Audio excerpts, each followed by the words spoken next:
नमस्कार प्यारे विद्यार्थियों। आज हम बात करेंगे कक्षा 4 और 5 की हिंदी की कार्यपुस्तिका के आकलन 3 और 4 का हल देखेंगे।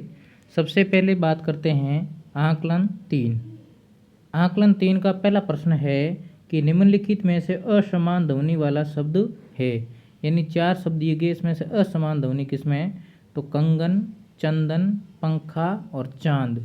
तो 3 में अनुस्वार है और 1 में चंद्र बिंदु है, तो ये जो चांद है ये असमान ध्वनि वाला शब्द है। अगला है सही, दूसरा प्रश्न है कि सही मेल वाला विकल्प नहीं है। तो माता, पिता, दीदी, दादी, जीजी, जीजा, ताई, ताऊ। तो इसमें जो दीदी और दादी का है ये सही मेल वाला नहीं, या दादा और दादी होता। अगला है तीसरा प्रश्न है कि निम्नलिखित समूह में से अलग को छांटिए। सोना, सुनार, मिट्टी, कुम्हार, लोहा, लुहार, लकड़ी, किसान। तो ये 3 संबंधित है, लेकिन लकड़ी किसान है ये संबंध नहीं है, अलग है। चौथा प्रश्न है कि अनुनासिक शब्द के डिब्बे में लाल और अनुस्वार युक्त शब्द के डिब्बे में नीला रंग भरिए।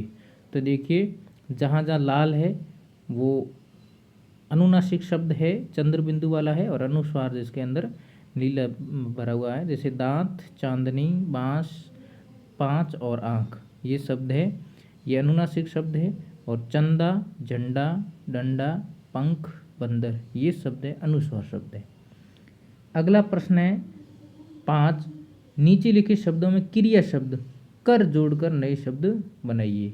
क्रिया शब्द जोड़ना है, कर जोड़कर नया शब्द बनाना है। जैसे छाछ पिला कर, इसी प्रकार दही, दही पिला कर, आइसक्रीम, आइसक्रीम खिला कर, पानी, पानी पिला कर। तो इस प्रकार से कर जोड़कर नए शब्द बनाए गए हैं।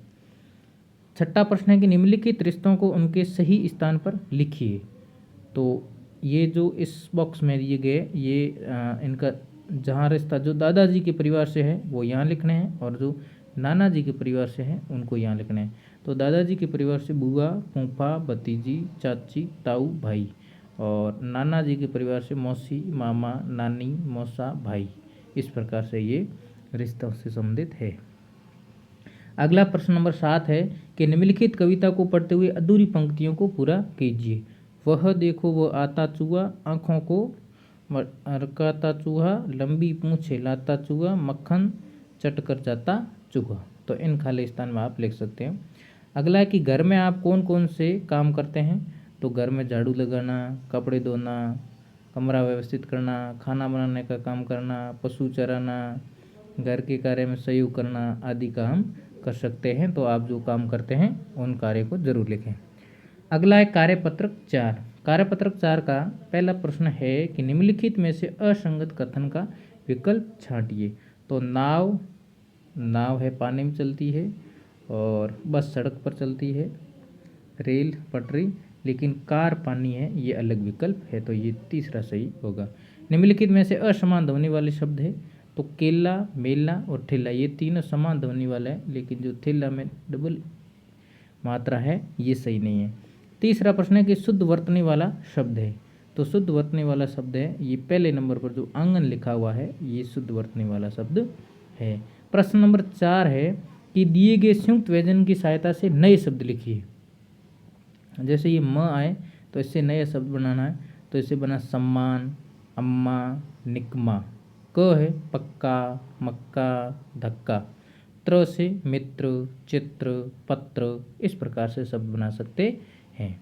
अगला 5 नंबर प्रश्न है कि आपने किन किन वाहनों की सवारी की है, नाम लिखिए। तो आपने जिन जिन वाहनों की सवारी की उनका ही नाम लिखना है। जैसे साइकिल है, मोटरसाइकिल है, बस है, ट्रक है, या और कोई है, आप स्वयं लिख सकते हैं। छठा प्रश्न है कि दिए गए शब्दों के समान ध्वनि वाले शब्द लिखिए। समान ध्वनि वाले जैसे सम्मान, कम्मान, मेहमान, श्रीमान। इसी प्रकार घर, पर, हर, कर। जमाना, नहाना, कमाना, पकाना। हट, झट, पट, कट। इस प्रकार से शब्द लिख सकते हैं। 7वां प्रश्न है कि चित्र देखकर प्रश्नों के उत्तर दीजिए। इस ये जो पवालिया का बस स्टैंड है, इस बस स्टैंड का चित्र देखकर नीचे प्रश्न है इनके उत्तर देने हैं। पहला प्रश्न है कि चित्र में नहीं है। चित्र में बस है, सब्जी है, बच्चे है लेकिन हवाई जहाज नहीं है। अगला है कि यहाँ ये कहाँ का बस स्टैंड है, तो यहाँ पर देखो लिखा हुआ पवालिया का बस स्टैंड, तो पवालिया का बस स्टैंड सही है। हमें यात्रा करनी चाहिए अपनी सीट पर टिकट लेकर, दोनों सही, या छत पर बैठकर, तो अपनी सीट पर टिकट लेकर यात्रा करनी चाहिए, तो दोनों सही है।